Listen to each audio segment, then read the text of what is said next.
ওম নমঃ শিবায়। নমস্কার বন্ধুরা, জন্মকালী বেঙ্গলি ট্যারট পরিবারে আপনাদের সকলকে স্বাগত জানাচ্ছি। আমি দীপিকা রায়। চলুন আজকে ইউনিভার্স আপনাকে কোন বিষয়ে সাবধান করছে একটু দেখে নেব, কি জানা দরকার এই মুহূর্তে আপনার। ওকে, ফ্লাওয়ারিং হ্যাপিনেস।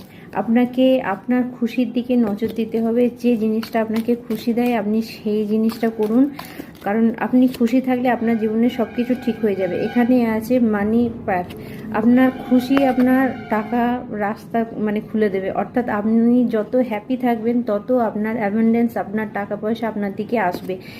এটা আপনাকে জানানো হচ্ছে। ওকে, কোয়ালিটি। আচ্ছা, get back to the basic. আপনাকে বলা হচ্ছে যে আপনার সঠিক আপনি কি ধরনের মানুষ, আপনি কি কোয়ালিটির মানুষ, আপনি কেমন মানুষের সঙ্গে মিশছেন, সেটা কিন্তু আপনাকে ইউনিভার্স জানাচ্ছে। তো কিছু এইরকম ব্যক্তির থেকে দূরে থাকবেন যারা কিন্তু শুধু গসিপ করে এবং অন্যের জিনিসের খারাপ চায়।